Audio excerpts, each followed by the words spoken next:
Bismillahirrahmanirrahim. Assalamualaikum warahmatullahi wabarakatuh. Alhamdulillah. Alhamdulillahilladzi bini'amatihi tatimmus salihah wa bifadlihi tatanazzalur rahmah wa bifadlihi tathaqqaqul maqasidu wal ghayah. Allahumma salli wa sallim wa barik ala Rasulillah. Amma ba'd. Sahabat Cahaya Multazam dimanapun Anda berada, as-saimin as-saimah rahimani wa rahimakumullah.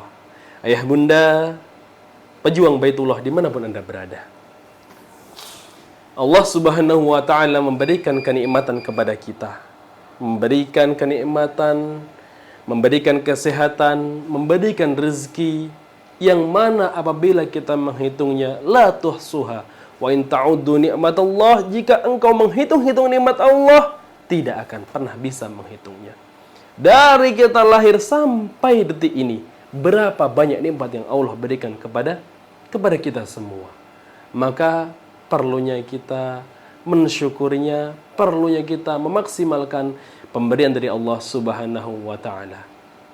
Ada sebuah kisah dengan tema belajar bagaimana tawakal, benar-benar tawakal. Apakah tawakal hanya pasrah tanpa usaha? Apakah tawakal menerima ketetapan Allah Subhanahu wa taala tanpa dia melaksanakan kewajiban-kewajiban dia? Apakah dia hanya berdiam diri di rumahnya dan berdoa tanpa usaha? Maka ada sebuah kisah menarik. Pada zaman ketika Rasulullah sallallahu alaihi wasallam ada sahabat yang memasuki masjid. Di dalam masjid ada Rasulullah sallallahu alaihi wasallam. Seorang sahabat ditanya oleh Rasulullah, oleh baginda Nabi Muhammad sallallahu alaihi wasallam, "Fima ma'nal hadis, ya fulan, dengan apa kamu pergi ke masjid?" "Aku datang ke masjid dengan unta." "Dan di mana kamu taruh untamu?" "Saya letakkan untaku di luar masjid. Lalu apapun yang terjadi, udah saya serahkan kepada Allah Subhanahu wa taala, saya tawakal. Yang penting saya datang, saya letakkan unta saya dan saya beribadah di rumah Allah Subhanahu wa ta'ala." Dari kisah ini, dari ucapan sahabat tersebut, Rasulullah sallallahu alaihi wasallam menyampaikan, akhtata, bukan cara itu. Yang betul bagaimana? Engkau datang ke masjid, sebelum engkau meninggalkan untamu, kau ikat dulu untamu dan kamu pergi meninggalkan untamu dan engkau memasuki masjid dan engkau beribadah di sana. Pelajaran yang bisa kita ambil, kita harus ada ikhtiar. Ikhtiar semaksimal mungkin, usaha selagi Allah memberikan kekuatan kepada kita, memberikan kenikmatan kepada kita. Kita usaha dulu, bukan semena-mena kita pasrahkan kepada Allah. Kita serahkan semua kepada Allah tanpa ada usaha, tanpa ada jerih payah dalam diri kita. Maka Allah Subhanahu wa ta'ala selalu menyampaikan, wa 'alallahi fatawakkalu wa may yatawakkal 'alallahi fahuwa hasb. Barang siapa yang bertawakal kepada Allah, maka Allah akan cukup baginya. Cukupi dalam artian adalah benar-benar bertakwa. Wa may yatawakkal 'alallahi fahuwa hasbuh. Benar-benar bertakwa, dia ikhtiar semaksimal mungkin. Sebagaimana Rasulullah sallallahu alaihi wasallam menyampaikan kepada seorang sahabat, tidak hanya kau tinggalkan untamu lalu kau pergi, biarkan saja. Kau harus ikat dia. Itu adalah bukti ikhtiar kita untuk menjaga kenikmatan, menjaga rezeki dari Allah Subhanahu wa taala. Sekarang kita lihat orang di luar sana dengan aktivitasnya yang beragam.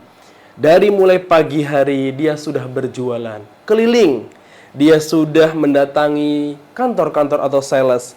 Semuanya adalah bukti tawakal. Mereka para ayah mengejar rezeki, mengais rezeki untuk keluarga, itu adalah bukti tawakal kita.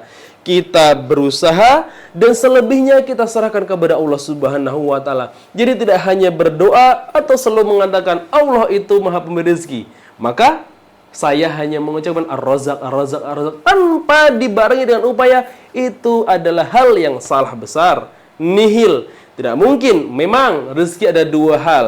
Rezeki al-muqtasib kalau kita baca, rezeki yang perlu kita cari, ada juga rezeki yang tidak kita cari.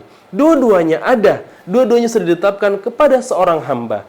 Tapi Belajar tawakal adalah kita juga harus berusaha semaksimal mungkin, yang mana semuanya kita serahkan kepada Allah Subhanahu wa taala. Sama seperti kita lapar, apa kita hanya berdoa, "Ya Allah, kenyangkan saya?"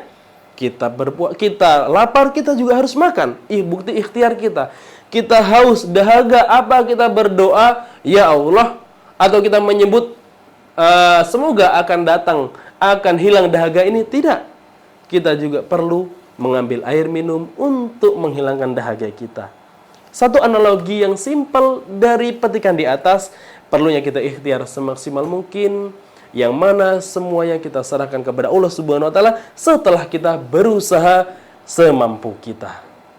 Mungkin sebuah kisah ini kita bisa mengambil hikmah dan pelajarannya agar terus berusaha semaksimal mungkin, libatkan Allah dalam setiap urusan kita. Barakallahu fikum. Assalamualaikum warahmatullahi wabarakatuh.